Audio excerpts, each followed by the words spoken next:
And I tried to direct him in the film, trying to show not the character but the person, because the film is so symbolic and so full of ideas that we need the human factor. Gosh, so I found out that this is your fourth time working with Daniel. Tadesse. Okay, so it's your fourth time working with him. He's a very, very talented actor. I really love him. The more I see him, the more I'm in love with him, and I'm just like, he really is going to take off. And the first time you did work with him, you guys were, let me see, Where's the Dog in 2010. And then I saw you guys worked up, you teamed up again for the second short. Is it? Chigerale, yes. Chigerale in America is like there are problems. Right. Okay. And that was in 2013.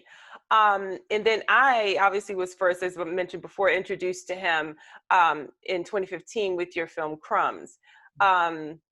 And that film definitely transformed him into a cult sensation.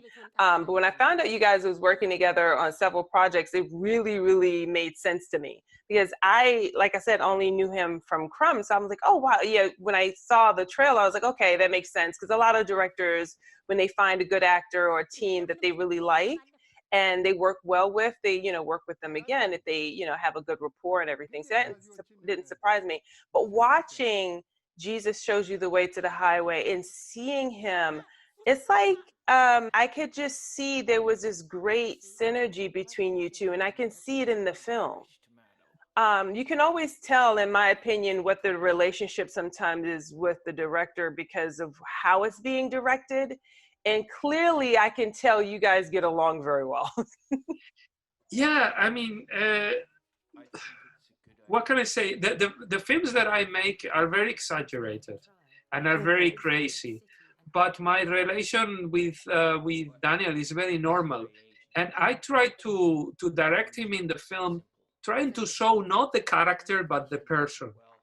So actually, I don't want Daniel to be transformed in another person that he's not. Even if he's the main character of Crumbs or in Jesus, I say, Daniel, the most important thing of the film is that you are yourself, because that's gonna give empathy to the film, because the film is so symbolic and so full of ideas that we need the human factor. And the human factor is not your character, but is you. And there is a big difference between the two. So you have to get rid of all the layers of exaggeration or all the layers of overacting, and forget a little bit about the story that is strange and surreal, and be yourself. So I did it.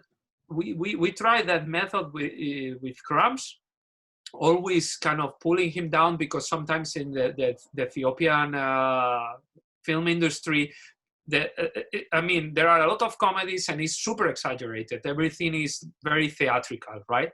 I mean, all the actors are kind of overacting or overreacting. So he's coming from that school, because he's making theater plays and he's making films.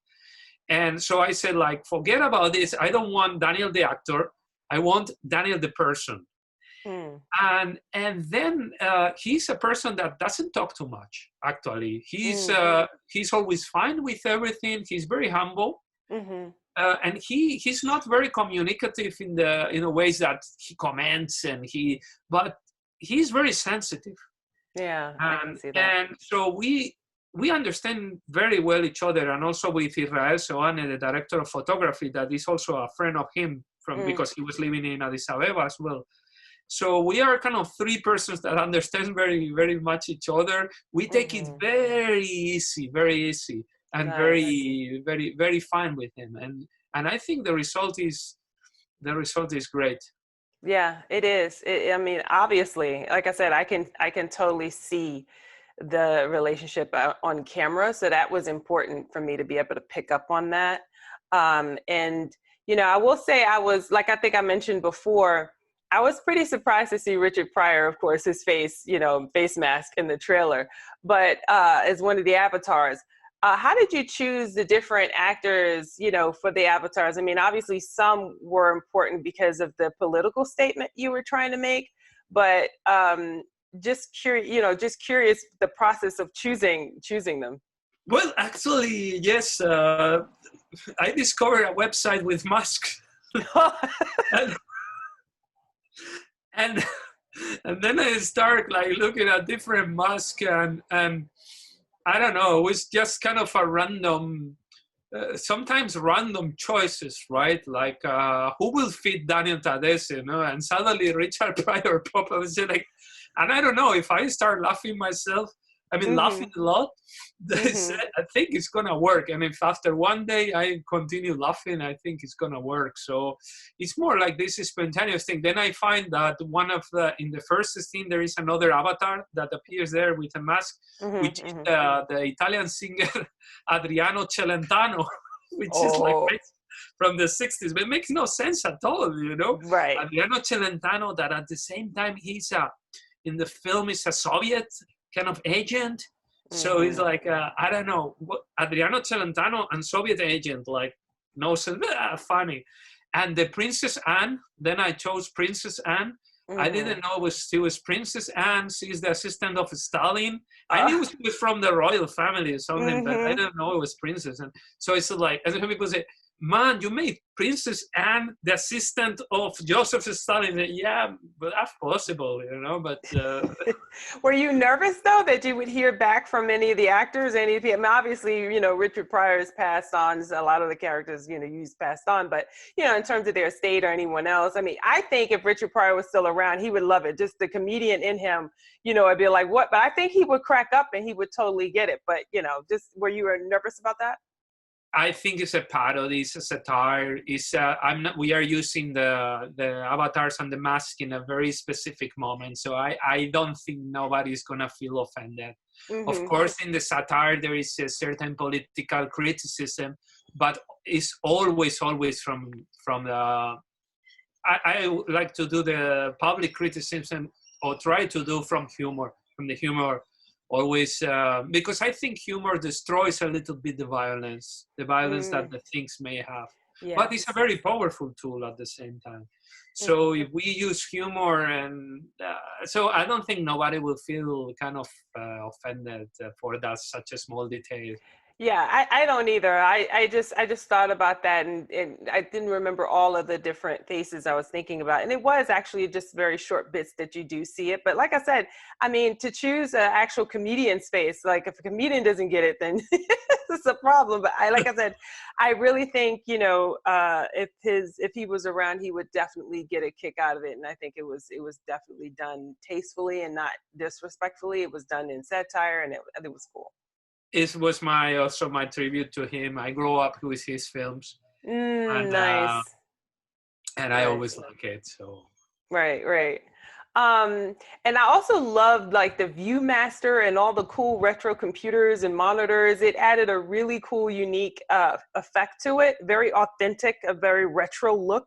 How did you get all of that stuff? I mean, obviously it helped to keep the budget low, which was to me genius, because you didn't have to worry about that because it all fit perfectly. But where did you get all this stuff from? Well, actually, the computers, we get them from a museum of computers that is here in Addis Ababa. I was going to say Addis Ababa, Tallinn. Yes. It's here in Tallinn. So it's a very interesting museum, because they have computers from the Soviet times, but they also have computers from the Western world, like Apple, the first Apple computers. Right. So we went there, and because I don't want to anchor the film or root the film in the current times, because that I always like to take, for me, science fiction is a way to take distance, even healthy distance, and make connections with the present, but always with humor and always with distance. So that's why I use the elements, and I create kind of a parallel world that can be this world, but it's a parallel. Is maybe happening in the past, it's maybe the future, we don't know, it's a retrofuturism. Right. So so I try to collect all the elements that I can find from different times and make somehow like a lasagna or Yes, Yeah, Sanya spaghetti. like a collage, Hmm. YouTube style collage, because now with YouTube and all the access to videos that we have, you know, it looks like the times have crashed in just a single mass of things, right? So Yes, yes.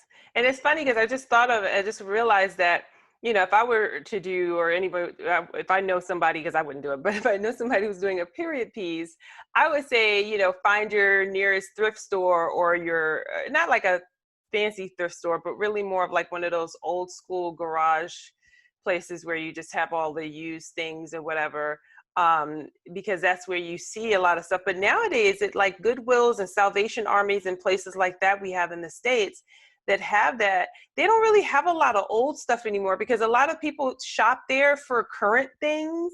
You know what I mean? Like, if you just bought in, and it's a testament of how much we're consuming in terms of fashion, and just our consumption is really big here in the States. Because if someone bought a lamp last year for Christmas, for the holidays, because they were having people over, they don't want that lamp anymore, so they'll donate it to the Salvation Army, right? And someone else is like, oh, I remember seeing this lamp on sale, here's only $5 here, I'll get it. It's still in style. So a lot of the things that they have at those places are really not really very old at all. So it makes me wonder now, for filmmakers like yourself who want to get their hands on a lot of stuff from the 70s or the 60s, we don't really have the outlets like we used to. I remember when I was a kid, my mom would go to some of the back then thrift stores, or the Salvation Army stores, and you would see really old things, because grandma, she was throwing out stuff, or maybe someone had passed and they was donating all of these old items that, small tiny TVs, from back in the day, like the ones that you've had in this film. And you would see that kind of stuff there, but you go to these places now, you don't see that anymore. So it's definitely going to be interesting to see how filmmakers, generations from now, try to show what it was like in our time right now, to see if they can get their hands on the things that we have now from 2020, you know? I love all the stuff because it connects you to another time and really connects you physically, Mm-hmm. and even more than a film, to have the objects in your own hands, and or go into different antiquaries and shops and find these objects, and really a physical experience, that traveling in time. Yeah. And it's a pity that they disappear, because history is, I mean, it's good that it's written in the books, but it's also good that it's somehow outside there, right? Yeah, I have a feeling we're going to end up having digital copies of those items, as opposed to the real deal being able to act around the physical furniture or the things. A few things they'll probably save. Maybe museums will kind of start keeping certain things just to have that authentic feel for when you're shooting a film that's depicted in the 80s. Do you